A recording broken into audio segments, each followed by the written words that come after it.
Opinion Constitutional Crossfire President's reference puts Judiciary in the dock in an extraordinary move that has the scope to reshape the contours of the Indian Constitution. The President of India has invoked a rarely used power under Article 143 to refer a legal question to the Supreme Court. The question the very scope and legitimacy of the Supreme Court's extraordinary powers under Article 142. At its heart, this momentous referral has placed two of the Republic's most powerful constitutional authorities, the President and the Supreme Court, in a potential collision course. The reference from the Rashtrapati Bhavan Para dropped close to a month after the Supreme Court ruled that the President must decide on bills referred by governors within 3 months. This landmark decision came after the court overturned the Tamil Nadu governor's decision to withhold approval for pending bills. The court ruled that governors cannot indefinitely delay assent to bills passed by the state legislature. Such an action amounts to a pocket veto, a concept alien to the Indian constitutional system. Bills can be reserved for the President only in specific circumstances, e.g., when required by articles like 2542, 31A, etc.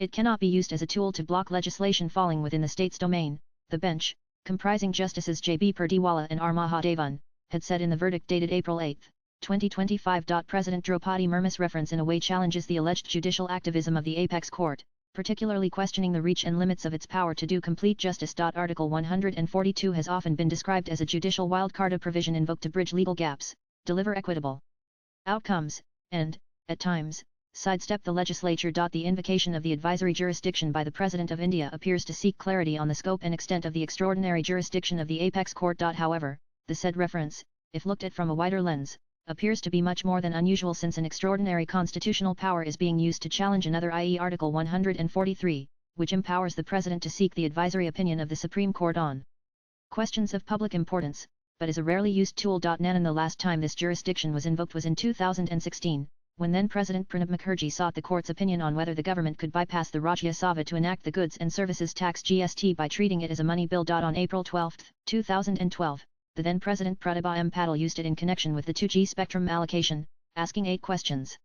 These included judicial interference in policy matters and whether auction is the only method that can be used to allocate natural resources. Nanan, President Murmu's current reference invoking the advisory jurisdiction is more than just a legal query, it is a moment of reckoning for the basic structure doctrine itself. Speaking to NEWS 18, Senior Advocate Siddharth Luthra said, "This reference to my mind is to determine what is the way going forward, to what extent the Supreme Court will direct governors and presidents to act.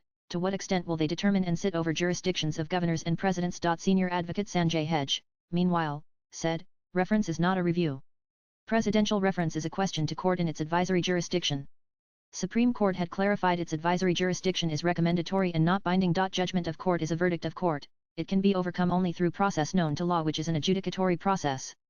This is an opinion, it cannot directly override a judgment," he added. The apex court, for the longest time, has asserted that certain foundational principles like judicial independence, federalism, and the separation of powers are inviolable. But what happens when one branch of the state formally challenges the interpretive supremacy of another? Either way, this referral may end up becoming a game changer. At stake is not just the reach of Article 142 but the very idea of checks and balances that anchors the Constitution. Swipe left for next video. A potential outcome that could emerge from this reference could either curtail the judiciary's ability to mold justice to fit complex, real-world situations, or could decisively fortify its role as the guardian of constitutional morality. In initiating this unprecedented move, the President has done more than just ask a question. She has sparked a constitutional confrontation, one that will shape the institutional future of Indian democracy. Latest blogs.